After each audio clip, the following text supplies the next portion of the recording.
Bienvenue dans la mini-série « La biologie du sens », avec son épisode captivant 8 parties 1 qui lève le voile sur le LDL, le prétendu méchant. La véritable supercherie n'est pas le cholestérol. Le cholestérol n'est pas le méchant. C'est une molécule essentielle aux membranes cellulaires, aux hormones sexuelles, au cortisol, à la vitamine D et à la myéline du cerveau. Si le corps en produit, c'est qu'il en a besoin. En biologie, il n'existe pas des « erreurs inutiles ». La véritable supercherie consiste à isoler un marqueur. La dyslipidémie est présentée ainsi. Vous avez un taux de cholestérol élevé, vous êtes malade, vous avez besoin de médicaments. Voilà la supercherie. Car, un chiffre est isolé, le sujet est décontextualisé et l'inflammation, le stress chronique, la charge allostatique, l'histoire de vie, les conflits existentiels et la fonction adaptative sont ignorés. C'est de la biologie sans biographie. D'un point de vue sérieux sur la biologie du stress, une augmentation des lipides est généralement une réponse adaptative au stress chronique. Cela implique une production accrue de cortisol, ce qui augmente le taux de cholestérol, une matière première produite par l'organisme. Cette augmentation du cholestérol est due à une tentative de l'organisme de maintenir une adaptation biologique essentielle à sa survie. L'organisme ne faillit pas, il se défend. Du point de vue de Hamé, biologie du sens, on observe souvent un conflit de protection territoriale, un conflit lié à des situations prolongées mettant la vie en danger, et un sentiment de manque de soutien, tant matériel que symbolique.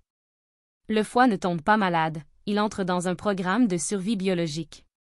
Le problème majeur, le traitement standardisé. Des statines pour tous, pour le monde entier. À vie. Sans chercher la cause. Et c'est là que le grave problème surgit, douleurs musculaires, fatigue, troubles cognitifs, un lien possible avec le déclin neurocognitif. Avec un peu de chance, le taux de cholestérol diminue, mais la personne n'est pas guérie. Car il existe un fait physiologique indéniable, la majeure partie du cholestérol ne provient pas de l'alimentation. Environ 70 à 80% est synthétisé par l'organisme lui-même, principalement dans le foie, les intestins et les glandes surrénales. L'alimentation n'en fournit qu'une fraction plus faible et régulée. L'organisme ajuste sa production en fonction de ses besoins. Si l'apport alimentaire est moindre, il en produit davantage. Si l'apport alimentaire est plus important, il en produit moins. Il s'agit de principes physiologiques de base, et non d'une opinion. Alors, pourquoi le cholestérol augmente-t-il? Un phénomène que la médecine moderne n'a pas encore compris, parce que le corps en a besoin. Le silence médical, et non pas par simple ignorance, est révélateur. Nombre de médecins le savent, mais le modèle dominant simplifie, impose une causalité linéaire et exige des traitements rapides et protocolaires. Dire « votre corps produit du cholestérol à cause du stress » ne se prête ni à une ordonnance, ni à une consultation de 7 minutes, ni aux exigences de l'industrie pharmaceutique. Alors on nous dit « c'est votre alimentation ». Réduisez votre consommation de graisse. Même si cela n'explique pas la réalité biologique. Le paradoxe clinique, des personnes qui mangent parfaitement, font de l'exercice, réduisent leur consommation de graisse, et pourtant ont un taux de cholestérol élevé. Pourquoi? Parce que le problème ne se situe pas dans leur assiette, mais dans leur mode de vie. Permettez-moi de vous en dire un peu plus sur ce type appelé le TIO en espagnol. Pourquoi prescrit-on des statines à titre préventif?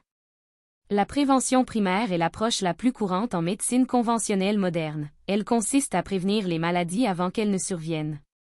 L'utilisation de médicaments hypolipémiants, comme les statines, est l'une des stratégies de prévention des maladies cardiovasculaires, même chez les personnes asymptomatiques appartenant à un groupe à haut risque. C'est paradoxal. Elles ne présentent aucun symptôme, mais on leur prescrit quand même des statines, même si elles développent un diabète de type 2 ou une autre complication.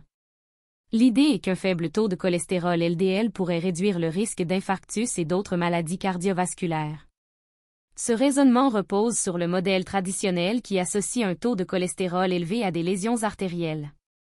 Cependant, la nouvelle médecine germanique, NMG, remet en question cette vision, considérant que la dyslipidémie, hypercholestérolémie, est, dans de nombreux cas, une réponse naturelle de l'organisme à un déséquilibre biologique et non nécessairement un problème qui doit être traité systématiquement par des médicaments. L'hypothèse lipidique classique stipule que des taux élevés de LDL se déposent sur la paroi artérielle, forment des plaques et provoquent un infarctus. Il s'agit d'une hypothèse explicative, et non d'une loi biologique avérée comme la circulation sanguine. Il n'a pas été démontré que le LDL, à lui seul, soit une cause directe et suffisante, quel que soit le contexte. Ce que l'on observe, ce sont que les plaques d'athérosclérose contiennent du LDL oxydé, des cellules inflammatoires, des macrophages, du tissu cicatriciel et du calcium. La plaque est un phénomène inflammatoire et réparateur, et non un simple dépôt de graisse. Le LDL intervient dans un processus, non pas comme cause unique, mais souvent comme transporteur et non comme agresseur. C'est là le principal problème logique. Si le LDL était la cause directe, toute personne ayant un taux élevé de LDL souffrirait de maladies cardiovasculaires. Celle ayant un faible taux de LDL ne subirait pas d'infarctus et la réduction du LDL diminuerait systématiquement la mortalité globale. Or, ce n'est pas toujours le cas. Corrélation versus causalité. Que disent les approches plus récentes? Un consensus se dégage. L'axe central est constitué de l'inflammation chronique, des lésions endothéliales, du stress oxydatif, des dysfonctionnements métaboliques et de la charge allostatique. Le LDL participe à ce processus, mais ne le dirige pas. C'est comme reprocher aux pompiers d'être toujours sur les lieux d'incendie. Alors, s'agit-il d'une théorie non prouvée? La formulation correcte serait « Le LDL provoque la formation de plaques », affirmation dogmatique. Il existe une hypothèse largement acceptée liant le LDL à l'athérosclérose, mais elle n'explique pas le phénomène à elle seule. Autrement dit, le LDL est un marqueur et un acteur secondaire au sein d'un processus inflammatoire complexe. Et du point de vue de la méthode Faro, l'Occident présente une hypothèse incomplète. Ne ratez pas la partie 2 de cet épisode 8. Abonnez-vous à la chaîne, aimez cette vidéo, laissez un commentaire si vous le souhaitez et partagez-la pour sensibiliser le public. Mettez la méthode intégrale Faro en pratique au quotidien.